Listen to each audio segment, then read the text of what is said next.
অন্তরের অন্তঃস্থল থেকে গৈরিক অভিনন্দন। এই সভা মঞ্চ অবধি যারা এসে পৌঁছননি এবং দূরে আছেন বা আমাদের এই মাইক্রোফোন মাধ্যমে আমাদের গলা এবং সবার কথা তাদের কাছে পৌঁছচ্ছে, তাদের প্রত্যেককে ভারতীয় জনতা পার্টি তথা ভারতীয় জনতা যুব মোর্চার পক্ষ থেকে অনেক অনেক অভিনন্দন। প্রথমে যুব মোর্চার এই সভার জন্য এবং এখানকার স্থানীয় পার্টি এবং পার্টির নেতৃত্ব যেভাবে আমাদের ছেলেদের আমাদের সংগঠনকে হেল্প করেছে, তাদের সবার জন্য একবার হাত মুঠো করে একসাথে ভারত মাতা কি, ভারত মাতা কি আমি প্রণাম জানাই। প্রথমে তাদের যারা যে জেলায়, মুর্শিদাবাদ জেলায় দূরবীনে ভারতীয় জনতা পার্টিকে খুঁজে পাওয়া যেত না, যারা ভারতীয় জনতা পার্টির পতাকা এত দূর এনেছেন, তাদের প্রত্যেককে আমার প্রণাম, তাদেরকে কুর্নিশ জানাই। আপনাদের জন্য আজকে আমাদের যুব মোর্চায় সাহস পাচ্ছে ভারতীয় জনতা পার্টির পতাকা তথা পদ্ম ফুলকে এগিয়ে নিয়ে যেতে। যুব মোর্চার সভা হলে সামনে নির্বাচন, রাজনৈতিক কথা প্রত্যেকে বলে, আমার পূর্ববর্তী বক্তারাও বললেন, এবং সুজয় আমাদের জেলার জেনারেল সেক্রেটারি আমাদের এই দলের ইম্পর্টেন্ট ছেলে, রাষ্ট্রবাদী ছেলে, এবং অনেক নতুনরা, নাম ধরে কাউকে ছোট করবো না, তারা অনেক আশা নিয়ে এই পথে এসেছে। এদের অনেক সুবিধা হতো যদি এরা তৃণমূলে জয়েন করত, কাজ পেত, পুলিশ প্রোটেকশন পেত, মস্তানের প্রোটেকশন পেত, কিন্তু সেই পথ এরা বাছেনি, রাষ্ট্রের পথ বেঁচেছে, একটা লক্ষ্য নিয়ে পথে নেমেছে। তাদেরকে প্রত্যেককে প্রণাম জানাই। এই নির্বাচন খুব গুরুত্বপূর্ণ আমাদের সমাজের জন্য। একদিকে নরেন্দ্র মোদীর মুখ, পৃথিবীর সর্ববৃহৎ দলের মুখ, পৃথিবীর সব থেকে বড় বড় দেশ যাকে সম্মান করে, যাকে গুরু বলে, সেই দল আমরা করি, সেই পথ আমরা বেছেছি, যাকে তাকে বাছি। আর উল্টো দিকে কারা? উল্টো দিকে নীতি আদর্শ ভুলে ভারতবর্ষের সমস্ত চোরেরা এক হয়ে গেছে। যেন যেন প্রকারে নয়, নরেন্দ্র মোদীকে আটকাতে হবে, নতুন ভারত, বিকশিত ভারতকে আটকাতে হবে, কারণ তাদের চুরি আর ধান্দা বন্ধ হয়ে গেছে। আপনি পশ্চিমবঙ্গের কথা বলুন, ৩০-৩৫ বছর ধরে নিচু তলার কর্মীদের কংগ্রেস আর সিপিএম এর নামে লড়িয়ে দিল যারা, হাজার হাজার কর্মী খুন হলো, বাড়ি ছাড়া হয়ে গেল, এখন ভোটের স্বার্থে তারা নীতি আদর্শ বলে এক হয়ে গেল। সুজয় বলার সময় বলছিল যে কি দৃষ্টিকটু লাগছে, বেশি দূর না আমাদের লালবাগের জনসভায় পদযাত্রায় মোহাম্মদ সেলিম আর আমাদের এখানকার কংগ্রেসের প্রার্থী গলায় সিপিএম এর কাস্তে হাতুড়ি টানা পতাকা ঝুলিয়ে হাঁটছে। তাহলে এত বছর ধরে খুন করালেন কেন কর্মীদের? এত বছর বড় বড় কথা বললেন আপনি, বাদশা শাহেনশা, আর আমার জেলার যুবরা পরিযায়ী শ্রমিকের নামে বাইরে কাজ করতে চলে গেল। এখানেও আছে অনেক আমাদের নেতৃত্ব স্থানীয় ছেলেরা আছে যারা এখানে কাজ পায় না। এখানে কাজ পেতে গেলে ওই চোরেদের সঙ্গ দিতে হবে। আত্মসম্মান বিকিয়ে পলিটিক্স এর দরকার নেই। আগে আমার সমাজ, আগে আমার পরিবার, আগে আমার ভাইরা, তারপরে রাজনীতি। এই রাজনীতি আমাদের চাই না। ওখানে গিয়ে পার্লামেন্টে দাঁড়িয়ে আমরা বছরের পর বছর যাকে পাঠিয়ে গেলাম, সে পার্লামেন্টে দাঁড়িয়ে পিছিয়ে থাকা শ্রেণীর মানুষকে তুলে নিয়ে গিয়ে যখন ভারতবর্ষের রাষ্ট্রপতি করা হলো, উনি তার বিরুদ্ধে খারাপ কথা, কটু কথা বলেন। উনি এখানে বড় বড় কথা বলেন, এখানকার কংগ্রেসের প্রার্থী প্রত্যেক সবাই তৃণমূলের বিরুদ্ধে দেখবেন বড় বড় কথা বলে, কিন্তু দিল্লিতে গিয়ে মহুয়া মৈত্র, আপনারা প্রত্যেকে জানেন, সে আমাদের ভারতবর্ষের সমস্ত তথ্য, পার্লামেন্টের তথ্য বিদেশে পাচার করছিল, তার পক্ষে কথা বলছে। আসলে আপনাদের এখানকার প্রাক্তন সংসদ কখনো আপনাদের ভালো চান না। উনি বিভিন্ন কমিটির চেয়ারম্যান হয়ে গেছেন, দিল্লি অব্দি ওনার ব্রিজ পৌঁছে গেছে, বড় বাংলো হয়ে গেছে, কিন্তু বহরমপুর সাংগঠনিক জেলায় একটা ব্রিজ হতে 25 বছর সময় লাগে।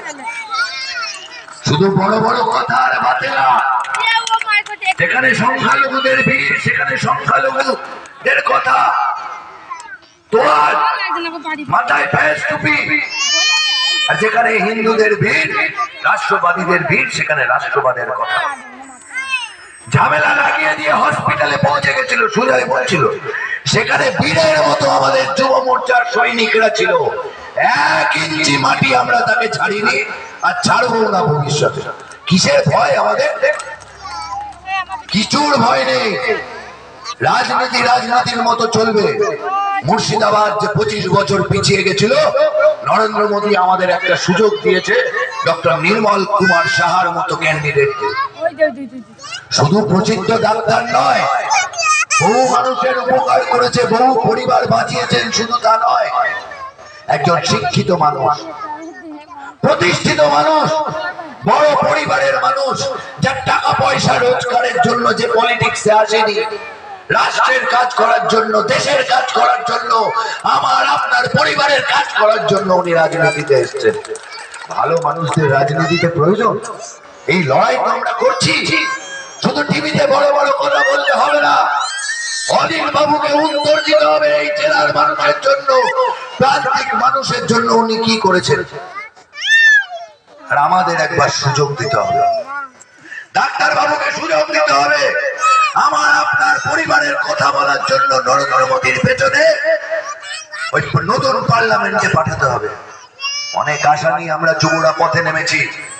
এখানে প্রচুর মায়েরা আছেন এবং আমার জীবিকা, আমার পেশা অভিনয় করা, সেই মারফত আপনাদের প্রায় প্রত্যেকের সাথে আমার প্রতিনিয়ত যোগাযোগ আছে। আপনাদের কাছে অনুরোধ করতে এসেছি, আমি কোনো বড় নেতা নই, আমি বড় বড় কথা বলতে এখানে আসিনি।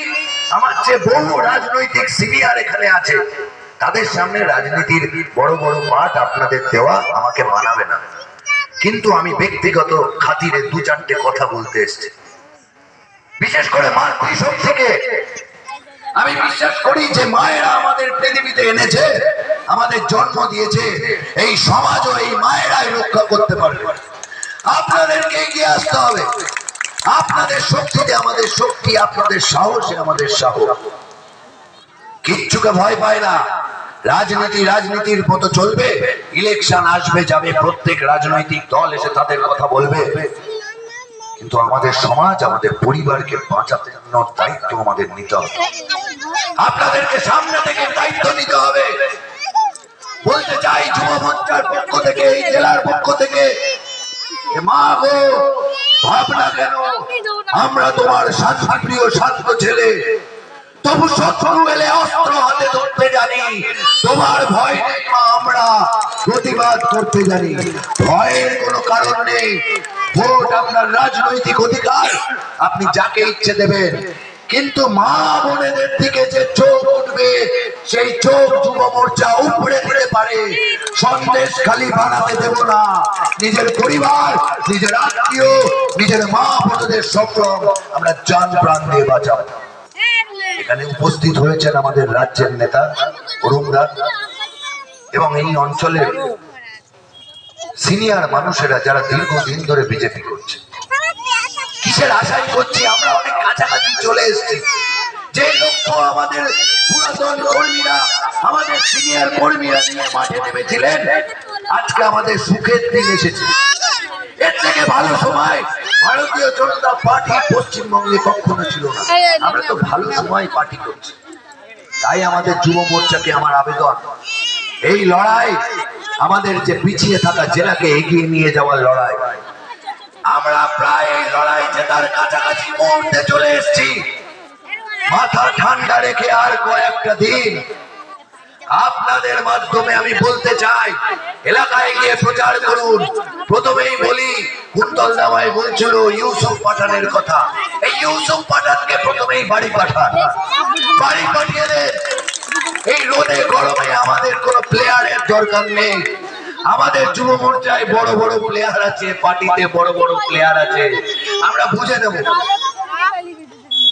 এত বছর ধরে তো একই মানুষকে ভোট দিয়ে গেলেন, বিনিময়ে কিচ্ছু পেলেন না, শুধু ভোটের আগে এসে বড় বড় কথা। একবার সুযোগ দিন আমাদের, একবার ভারতীয় জনতা পার্টিকে সুযোগ দিন।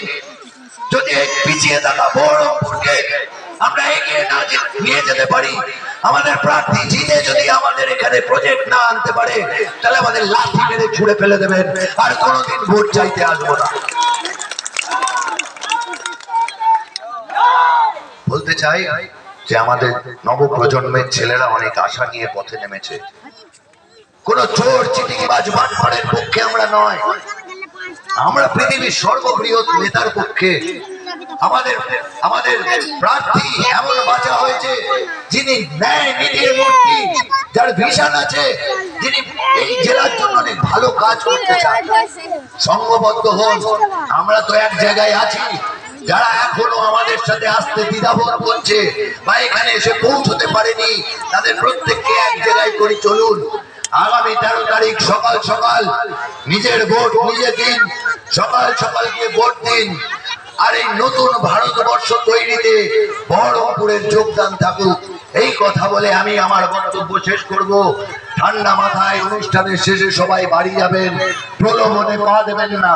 আর একবার এই অঞ্চলের সমস্ত মানুষকে অনেক অনেক ধন্যবাদ, বড়দের প্রণাম। আর একবার আমার সাথে যাওয়ার আগে বলতে হবে যে তৃণমূল মানে কি? তৃণমূল মানে জেতাবেন তো? আমাদের জেতাতে হবে আমাদের প্রার্থীকে, আমাদের আওয়াজ দিল্লি অব্দি পৌঁছাতে হবে। আর আমরা পিছিয়ে থাকবো না। নতুন ভারতবর্ষ গড়বে বিজেপি, সেই নতুন ভারতবর্ষে আমরা সামিল হব। সবাই ভালো থাকবেন, সাবধানে বাড়ি ফিরবেন। অনেক অনেক ধন্যবাদ এই সবার জন্য।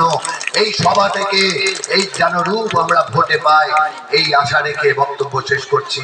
ভারত মাতা কি জয়, ভারতীয় জনতা জিন্দাবাদ, ভারতীয় জনতা যুব মোর্চা জিন্দাবাদ। ভালো থাকবেন সবাই, প্রণাম।